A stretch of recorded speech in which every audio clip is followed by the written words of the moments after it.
Face the Denver Nuggets or risk going through the play-in tournament? We're going to play a game of Would You Rather on today's episode of Locked On Pelicans. Let's go.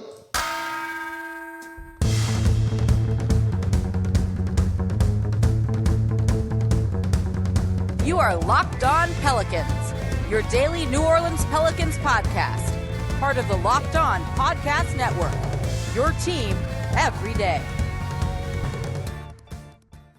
Welcome to another edition of Locked On Pelicans, the daily podcast covering your favorite team, the New Orleans Pelicans and NBA, part of the Locked On Podcast Network, your team every day, available wherever you get your podcasts and available on YouTube.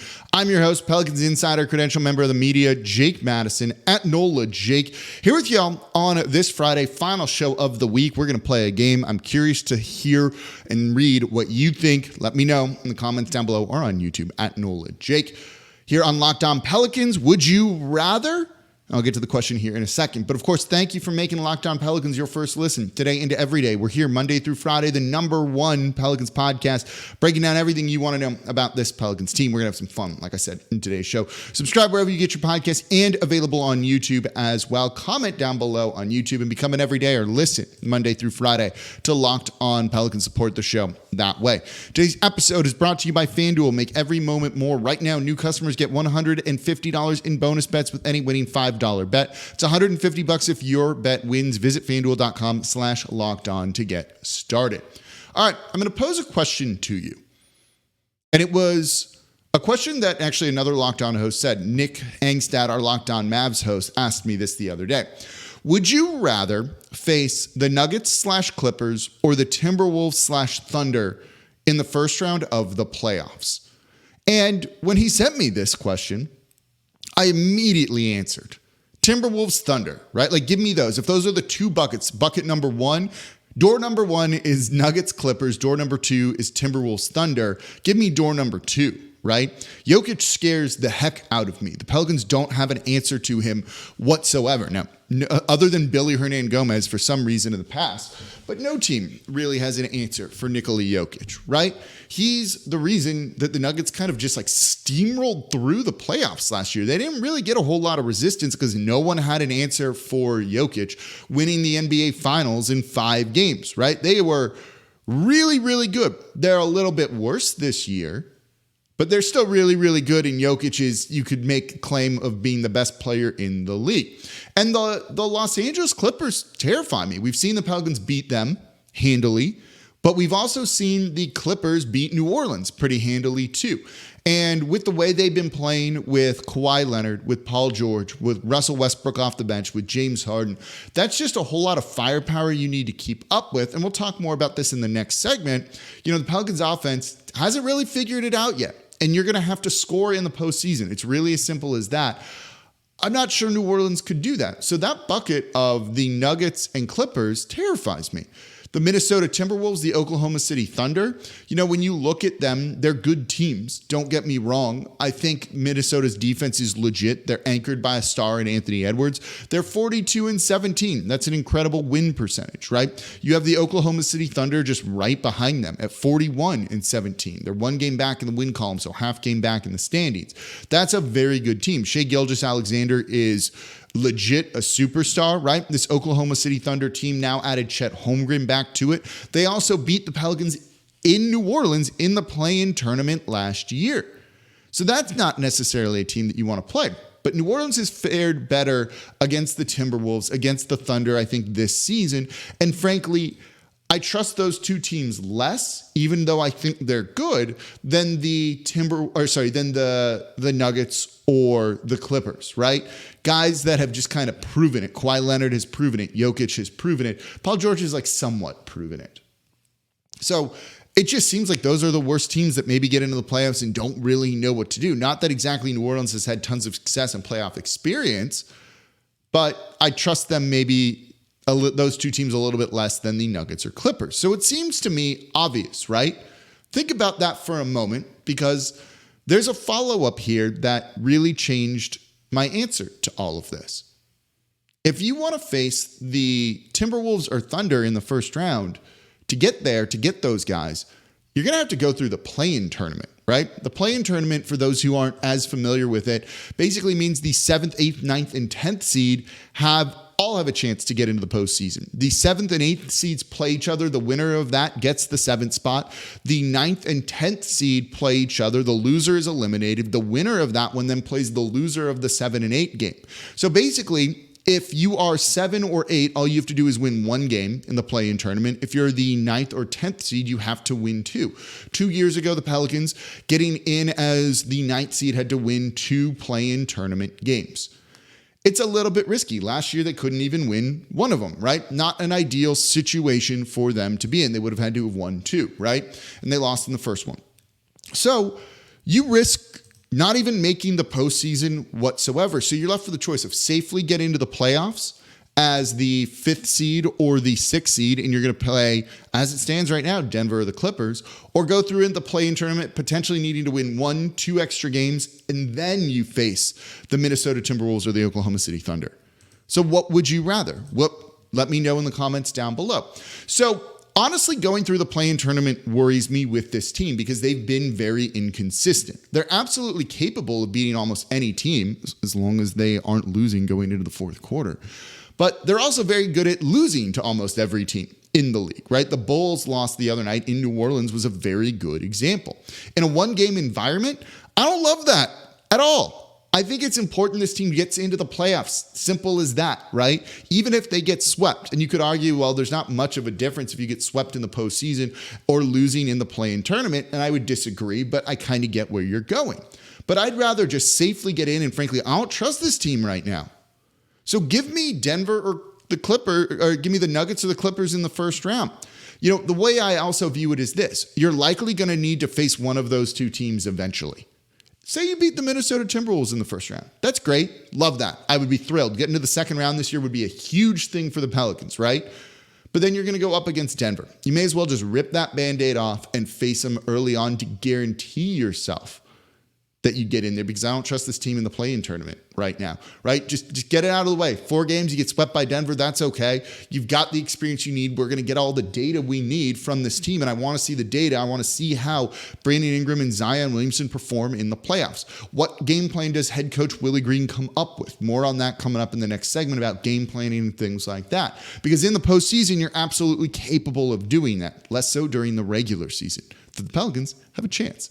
So that's what I want to see, because that's going to then, if I were David Griffin, Trajan Langdon, we'll talk about Trajan Langdon in the third segment of today's show, have kind of the data I need to chart my course in the offseason and what we need to do to make this team better and avoid kind of this inconsistent, like not great feeling around this Pelicans team. I think that's important. Do you agree or disagree? Let me know in the comments down below on YouTube. So coming up next, we can all breathe for a minute. The Pelicans can breathe. They have some time to practice. That's really important. Let's shed some light on something you might not realize as much. Let's talk about that coming up here next in today's episode of Locked On Pelicans. Right now, though, I'm excited to tell you about FanDuel, America's #1 sportsbook. Get buckets with your first bet on FanDuel, America's #1 sportsbook, because right now, new customers get $150 in bonus bets with any winning $5 bet. That's $150 if your bet wins. You want to take the Pelicans on the money line, straight up to win against the Indiana Pacers? I thought that was a good loss the other night. They're going to have a day of rest, no plane trouble. They're at home. I think they can get this win. If you think so too, you can bet on it over at FanDuel. They have all your favorite NBA players and teams, so you can bet on everything, right? Quick bets, live same-game parlays. They have exclusive props and more. So just visit FanDuel.com/lockedon and shoot your shot. Again, new customers get $150 in bonus bets with any winning $5 bet. FanDuel, official sportsbook partner of the NBA, and the official sportsbook of Locked On.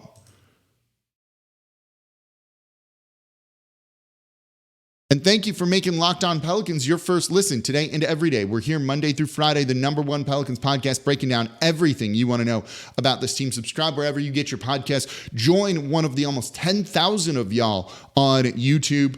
#1 here, breaking it all down. It's been a lot of fun. I'm excited for this stretch run of the season. Become an everydayer. Listen Monday through Friday. Now for your second listen, Locked On has launched the first ever national sports 24/7 streaming channel on YouTube. And now it's also available on Amazon Fire TV and the free Fire TV channels app. Locked On Sports Today is here for you 24/7, covering the top sports stories of the day with local experts of Locked On, plus our national shows covering every league. Find Locked On Sports Today now available on the free Fire TV channels app. Okay. I want to get into something here because it's a long NBA season, and I don't think people truly understand like how much of a grind it really can be for teams. You know, when you have 82 games and you need guys to have rest and you need to fly to other cities and travel's involved in all this, you don't really get to practice as much as you would like. And you know, the Pelicans have been inconsistent. They haven't seemingly figured out their offense. They've said some things, right? We want to run through Zion a little bit more, go with more point Zion. We want to do this. We want to do that. And then they don't truly like implement it. And it makes you wonder kind of like what's going on. And that's because, again, on a long 82 game season with travel, with games basically every other night, you don't have time to do that sort of thing. NBA teams get somewhere between 20 to 30 like true practices during the regular season. A lot of it's just kind of like shoot arounds. And so usually kind of the way it works is going into the season or early on in the season, you kind of identify what you're good at, what you want to be doing, right? Earlier on in the season, it was give the ball to Brandon Ingram and essentially let him be the point guard. That was their kind of plan this offseason going into this year. And then you just kind of reinforce that and you do it. The way I often describe it is like if you're going into an NFL game and you're on offense, right? Your first 15 plays are often just scripted. You're just going to do those no matter what. NBA teams know what they're good at offensively and defensively, and you're just going to do that. I mean, you don't really have time to fully, truly scout opponents and put in completely different game plans for each team that you end up playing. There's just not enough time to do that. So you just kind of default to what you're good at and try and kind of force that on the opponent. That hasn't exactly worked for the Pelicans this year. Again, they have a good record, but they've been up and down, as we just talked about in the last segment. Putting them in the play-in tournament terrifies me a little bit. I think they could lose. I don't like feeling that way. They need to figure some things out, but have they had time to kind of implement point Zion, other things like that? And I'm not entirely sure that they have, right? Going into the All-Star break, that team had been on the road, basically playing every other day before those guys had a break. Coming out of the All-Star break, they had 5 games in 7 nights. Right? A back-to-back to start, a game in the middle, then another back-to-back. That's been rough. They're 2-3 in those 5 games. They finally have a little bit of breathing room and time to practice right now, and they need to make the most of this. So this is where like the rubber meets the road, to use a cliche. You had a brutal stretch of games right out of the All-Star break, but now you have 1 game and then a 3-day break. So you have time to actually practice, change things up, implement new things that you want. Because you don't get so many practices during the season, this stretch run here is really important. They do have 3 more back-to-backs left in the regular season, but one of them is, you know, two of the last 3 games. So you really only have 2. This gives them a little bit of time to start to slowly implement some things that they've kind of evaluated during the All-Star break and to go out and do all of that. So this is the time where Willie Green's going to need to earn his money. I actually thought he was good against the Indiana Pacers for the most part. You would have liked to have maybe seen more of Matt Ryan, maybe a little bit more Valanciunas. So I don't know if JV would have done a whole lot against Miles Turner there. I think that one was truly a bad matchup. But this is the time to figure it out. Like, no more really experimenting. This is where you need to implement what you think is the best stuff and then make that work for the stretch run of the season, because you're kind of in a fight right now. The Pelicans are 6th. You know, you are half a game out of the play-in tournament right now. And we just said you got to avoid that if you can. I don't care if it means facing Denver or the Clippers in the first round. You need to avoid that, I think. So you need to figure out and have identified what works. No more like, let's try it and experiment, right? Are you starting JV in the second half of games or not, right? What is your role for him? What is the role for Larry Nance Jr.? What's the role for Jordan Hawkins? You need these guys to start getting into the flow of things. What's the role for Najee Marshall? More of him, less of him? Matt Ryan, right? Is it going to be the Zion Williamson offense? Or are you finding that that's not working and you want to give the ball back to BI or to CJ McCollum, right? This is the time where there needs to kind of be something where we go, okay, it's the last minutes of, it's the final 5 minutes of a close game. We know what they're going to do, because right now I don't have an answer to that if you were to tell me or ask me that question. So they need to figure this out. The hierarchy needs to get solved a little bit, and you need to drill this in over these next 2 days, 3 days. And then you need to stick with that and be consistent with that going forward. But you need to make sure you get your best stuff, right? This is where the coaching staff needs to shine. It's been an up and down year for them. I agree with that. But this is really time. And look, I don't think they're firing Willie Green at the end of this season. This is really a time, though, to show that there's some growth here and to build some momentum, even if you get swept in the first round of the playoffs, going into next season. This is where the data gathering, and I'm sure you're sick of me saying that, but that's important for the plan this offseason. So all of that is what you need to be doing at this point in time and make it happen. And they finally have the rest. They finally have the time to be able to do that. NBA season's brutal. The NBA season on these coaches, on these players is brutal. I don't think people really truly realize it. And that's why I think you see a lack of adjustments. Now, doesn't mean you shouldn't be evaluating and slowly making some changes. You can do that with your rotation throughout the regular season, but to put in a whole new offensive game plan, to put in a whole new defensive game plan is really tough, but teams are capable of doing it, right? The Milwaukee Bucks are starting to find their footing under Doc Rivers after making some significant changes there. The offense has woken up. The defense looks significantly better for them. That was a concern in the first place. So coaches, when they get through to the players, when they have the right idea of what they want to do and how to maximize guys, can actually do this. It's time for Willie Green to try and establish himself as one of those guys. I have long said, I think there's 500 coaches who truly make a difference in terms of wins for you, will win games for you, right? Spoelstra is one of them, let's say.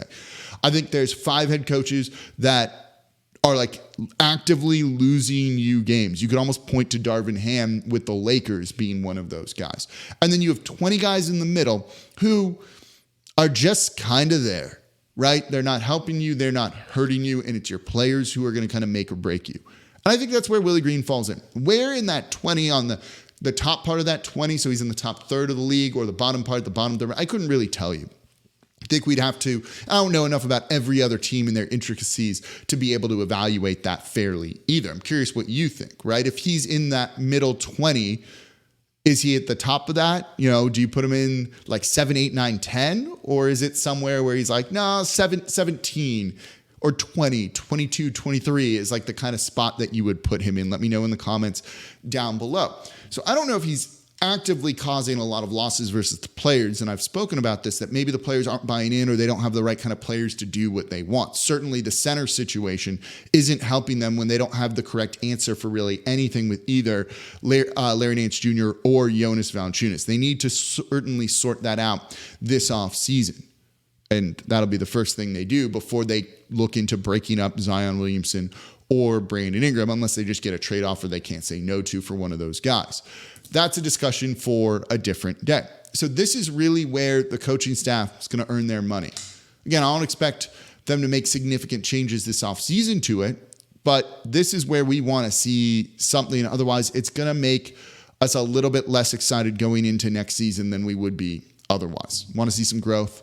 This is their chance to do it because they finally have time to practice these next couple days and going forward. And this is when you've got to be trying to play your best basketball. And I don't see the Pelicans doing that right now. So coming up next, Trajan Langdon update. Is he staying? Is he leaving? We got a little bit more on that front. That's coming up here next in today's episode of Locked On Pelicans. Right now, though, I'm excited to tell you about Prize Picks because Prize Picks is America's #1 fantasy sports app with over 3 million members. It's the easiest and most exciting way to play DFS because it's just you versus the numbers. You pick more or less on the stat projection for 2 to 6 players, and then you watch the winnings roll in.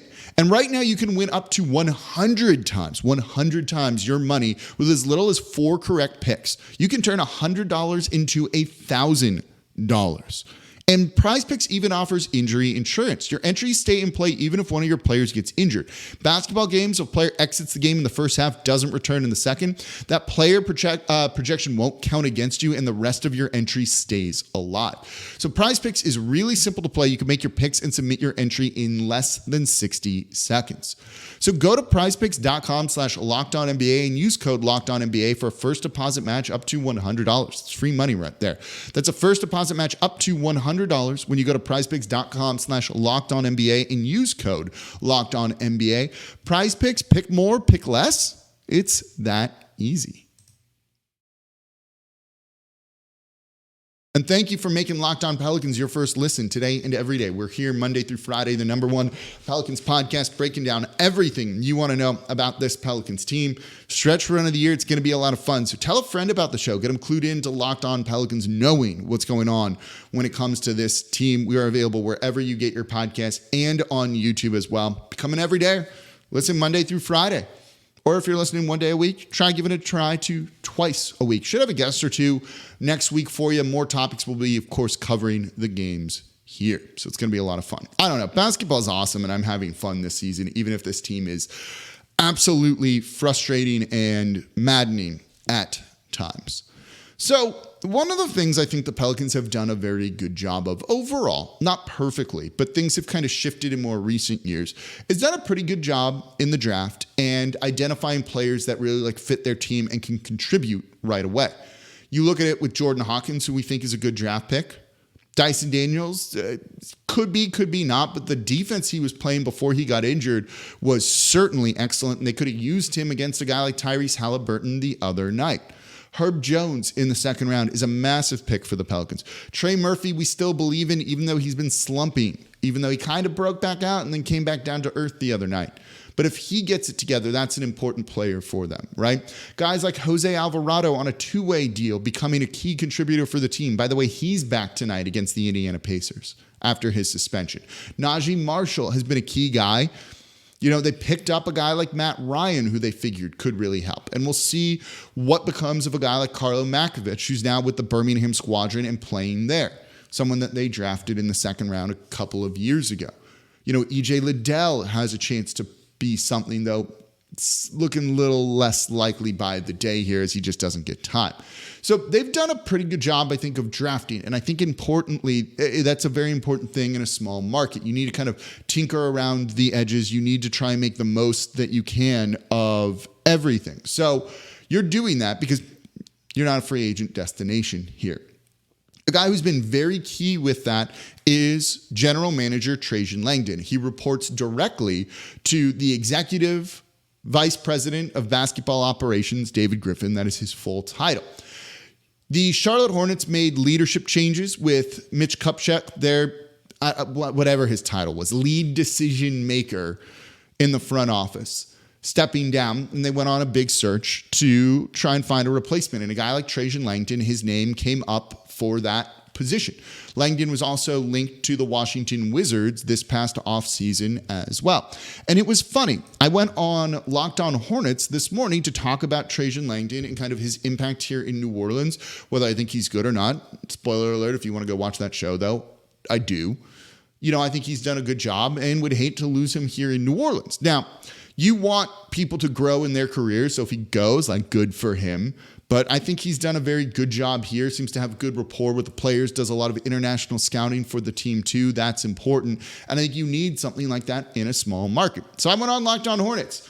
We did 30 minutes on there talking about this, kind of talking about the team building philosophy, how they were kind of drafting at one point, kind of boom or bust guys. That didn't work out, and they shifted some of the drafting philosophy into guys that could maybe contribute a little bit sooner, but with a lower ceiling. Herb Jones, Trey Murphy, those type of guys who played a little bit longer in college. Again, that's worked out. So we finished the show. And it's early in the morning on Thursday when we recorded this, and just sitting, having coffee, kind of planning this show out and everything. 30 minutes, not even 30 minutes after we finished recording that show, they ended up hiring, the Hornets did, Jeff Peterson from the Nets. So that means Langdon not going to be leaving the New Orleans Pelicans here with that, or at least for that job. I think Langdon will certainly be in the mix for other jobs and eventually will become kind of like the lead decision maker. titles like general manager, vice president of basketball operations, executive vice president of basketball, that doesn't matter to me, right? Like job titles in general, I don't really care about. It's what's the work that you're doing? Who's the lead decision maker? What do you take ownership of? Langdon has been involved in everything like the CJ McCollum trade, moving off of Devontae Graham and thinking about the salary cap in the future. Right? Those are some of the things that he has been taking ownership of that David Griffin has publicly said he really did. A lot of the drafting has been led by Trajan Langdon. He has a very strong hand in this. Even reevaluating the player performance and care team, moving on from Aaron Nelson, listening to the players who weren't happy with Aaron Nelson and making those changes, which, by the way, has clearly worked this season with these guys being healthier than they've ever been before. There's no one on the injury report that shouldn't be on the injury report going into tonight's game. It's only Dyson Daniels. Everyone else is removed from it. They're doing a very good job. Zion's playing on back-to-backs, is playing even though he's been listed as questionable. Brandon Ingram hasn't missed extended period of time either. Really, the only thing that happened was CJ with the collapse/punctured lung. There's not really anything you could have done to kind of prevent that sort of situation. Larry, finally being healthy, has had a bit of an up and down year, but overall is making a good impact too. So that's been really important. And for Trajan Langdon to have led a lot of that, I think says something about his importance to this team. I'm not saying he should run the team. I know some of y'all are going to say that in the comments down below, but he's doing a very good job. And so some team I do think will be very lucky if they end up hiring him. And I'm still glad he's here in New Orleans. And, look, I think this team is very cheap at times. Like, don't get me wrong, right? Never paid the luxury tax, not paying it this year. Maybe they will next year. We'll find out. One of the things they did was they interviewed Trajan Langdon for the job that ultimately went to David Griffin and were so high on him that they brought him in to basically be the general manager. I don't want to say number two, but, essentially kind of be the number two guy in the organization's front office. They had to pay for him. That wasn't cheap. That wasn't cheap for kind of that guy. You could have gotten someone to fill that role on the cheap side of things. Langdon wasn't cheap. That was a move where they really did spend, and I commend the team for doing something like that. And clearly, I think he's made a positive impact here. This is a discussion for another day, but I'll leave you with this as we start to wrap up the show, because we were talking about this on the Locked On Hornets podcast.